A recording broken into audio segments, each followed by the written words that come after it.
Hey, kinderen, wat leuk dat ik hier mag zijn. Ik heet Peter.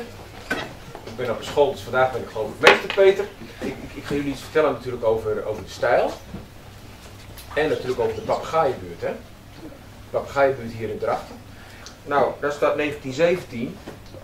En het is nu, weet jij wat voor jaar het nu is? Ja, 2017. 2017, dat betekent dat de stijl is jarig dit jaar, hè? Staat 100 jaar. Nou, en hier hebben we een Drachtster, Thijs Rensema. Dat hebben jullie, ja, ook hebben jullie nog een Thijs in de klas? Die is Thijs. Je hebt een Thijs. Ja, goede naam hoor.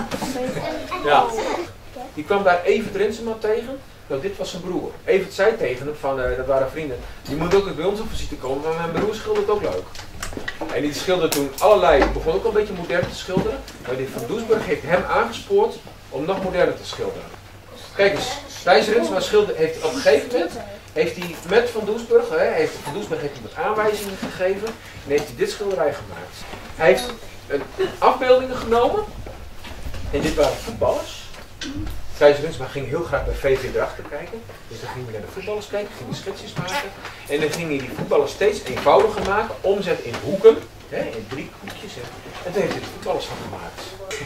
Ging hij ook meubels maken. Nou, dit zijn zijn meubels. En deze meubels, dat is best bijzonder, die staan in de musea. Want Evert en Thijs, dat waren schoenmakers. En dat waren geen normale schoenmakers. Heel Drachten had ze iets van, ja, die had echt iets, die gekke schoenmakers. Maar die waren heel apart. En ze vonden ook de stijl heel leuk.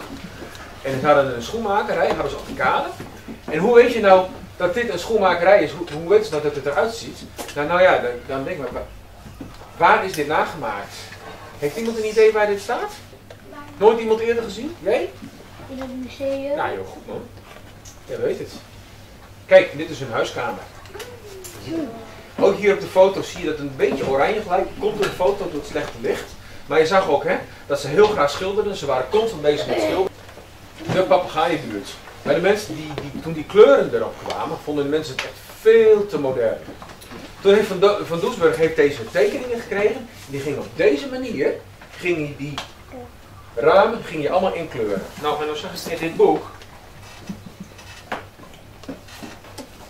En wat zie ik in dit boek staan? Kijk eens. Precies dezelfde tekening. Van Drachten. Kijk, zo zie je het op de tekening. Want zo heeft Van Doesburg het bedacht in zijn atelier.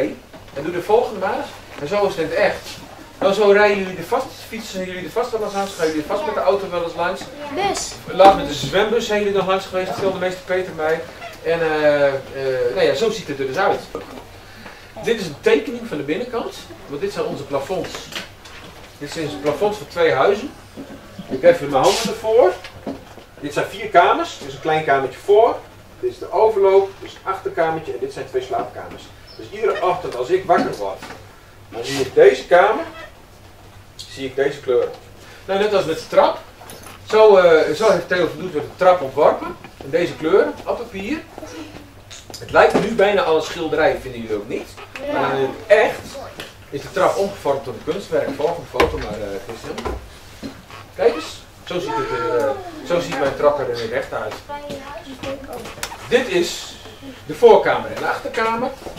Kijk eens, blauwe erken, een rode schouw, een blauwe kast, een rode kast, een blauwe kast. Alles heeft op deze manier een kleurtje gekregen. Nou, hier zie je de ramen, blauwe ramen, rode deur. Ga maar eens verder.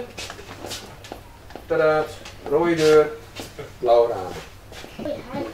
En zo heeft Van Doesburg, die heeft ook nog even gezegd hoe de kleurtjes eruit moesten zien. Dus heeft hij gewoon een blaadje gemaakt en heeft hij gezegd van zo moet het ongeveer zijn.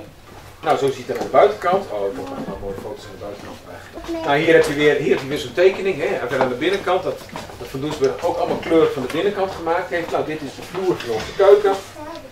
De wandjes heeft hij naar buiten geklapt. En ik vind dit weer een fantastisch mooi plaatje.